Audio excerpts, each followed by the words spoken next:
kita semuanya. Gimana kabarnya hari ini teman-teman semuanya? Saya harap kabarnya selalu baik dan kesehatan selalu melimpahi kita dimanapun dan kapanpun kita berada. Sesuai pada video sebelumnya, saya di sini akan menekankan atau memberikan solusi bahwasanya pentingnya menyebarkan ajaran Islam, pentingnya menyebarkan kebaikan di dunia digitalisasi ini.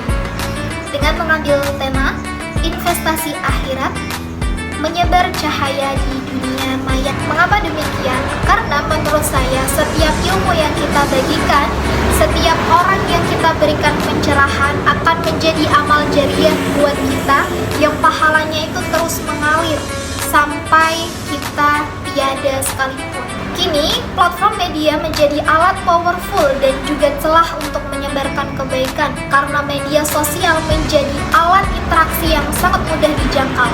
Dan perlu diketahui bahwasanya media sosial juga membawa dampak buruk dan membawa dampak positif. Ketika kita menyebarkan atau memposting suatu nasihat, suatu ilmu yang mungkin itu bisa bermanfaat bagi orang lain, dan kita bisa menimbang postingan tersebut, itu bisa berat ataupun tidak, itu kita jangan khawatir, karena di dalam Quran surat Al-Zalzalah mengatakan faman ya'mal mithqala dzarratin khairan yarah wa man ya'mal mithqala dzarratin syarran yarah. Allah itu akan membalas kebaikan ketika kita melakukan kebaikan pula, dan Allah pun akan membalas keburukan ketika kita melakukan keburukan pula. Nah, ayat ini itu menganjurkan sebagai umat muslim untuk mengajak kebaikan kepada saudara-saudaranya. Dan perlu kita ketahui bahwasanya manusia hidup di dunia itu memiliki amanah untuk berdakwah. Namun di era sekarang kata dakwah itu bisa dialokasikan untuk mengajak kebaikan, atau bisa kita sebut sebagai amar ma'ruf nahi mungkar. Saya pribadi kalau boleh jujur, saya respect terhadap teman-teman semuanya yang mungkin itu tidak gengsi dalam menyebarkan kebaikan, memposting ilmu yang mungkin itu bisa bermanfaat bagi saya, terus memposting nasihat-nasihat atau wejangan-wejangan yang telah diberikan dosen-dosen, guru-guru, bahkan para ulama, yai dan bunyai dan lain sebagainya. Karena dengan begitu mereka dapat membasmi atau meminimalisir konten-konten buruk yang sudah FYP atau trending di media sosial. Dan ketika ada sanggahan bahwasannya bagaimana cara kita menyikapi orang yang mungkin itu tidak suka dengan kita dalam menyebarkan suatu nasihat dan lain sebagainya, mungkin bisa dikatakan ria atau pamer ilmu, atau mungkin bisa dikatakan soalim. Tapi jangan khawatir, kita harus flashback nih ke kehidupan Rasulullah pada zaman beliau berdakwah. Karena Rasulullah ketika mensyiarkan agama Islam itu tidak semudah membalikan kedua telapak tangan. Beliau melewati dari cemooh-cemooh dari kaum kafir Quraisy yang mengatakan mungkin itu fitnah bagi beliau atau tidak sesuai dengan realita kehidupannya. Tapi kata Nabi apa? Kata Nabi itu la ubadi, artinya saya tidak peduli dengan omongan dari kaum kafir Quraisy selagi ajaran yang saya bawa itu dari ajarannya Allah dan sejalan dengan syariat agama Islam. Jadi mungkin itu adalah contoh perilaku bagi kita ketika kita diberikan sebuah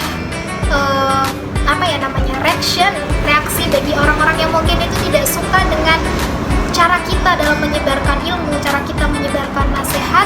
Jadi ya it's okay, memang itu adalah tantangan bagi kita hidup di era sekarang ini.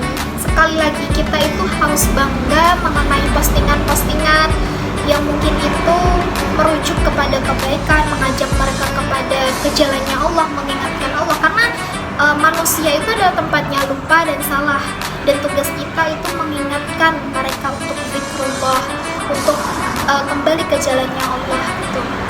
Bayangkan aja deh ketika kita memposting di Instastory atau WA Story atau postingan IG, VT-VT TikTok, dan itu ada orang yang terketuk hatinya, lalu dia dapat hidayah dan juga berhijrah melewati postingan tersebut. Apa enggak senang itu kita mendapatkan amal jariahnya, insya Allah. For your information, bahwasanya surga itu terlalu luas untuk dihuni sendiri. Makanya ada hadis yang meriwayatkan bahwasanya pintu masuk surga itu ada beberapa pintu. Hal ini diriwayatkan oleh hadis riwayat Bukhari. Salah satunya di dalam pintu-pintu tersebut itu kebetulan juga amalan-amalan soleh. Salah satunya adalah pintu sholat, pintu puasa yang dinamakan pintu ar-rayyan, pintu sedekah dan lain sebagainya.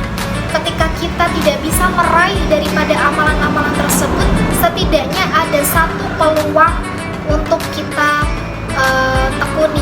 Hal ini relate dengan firman Allah dalam Al-Quran surat Al-Baqarah ayat 148. Walikulli wijhatun huwa muwalliha fastabiqul khairat. Dan berlomba-lombalah kamu dalam hal kebaikan. Tidak cukup hanya berbuat baik, yang terpenting kita bisa berbuat baik.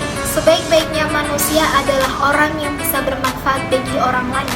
Dan semoga apa yang kita posting di dalam media sosial kita, dalam tanda kutip, kita bisa menyebarkan kebaikan, kita bisa memberikan informasi, niat karena Allah Ta'ala, dan niat membantu orang lain.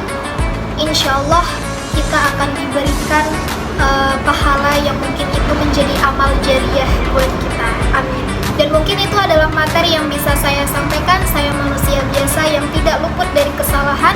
Saya meminta maaf yang sebesar-besarnya ketika ada tutur kata yang salah. Saya tutup. Wabillahi taufiq wal hidayah. Wassalamualaikum warahmatullahi wabarakatuh.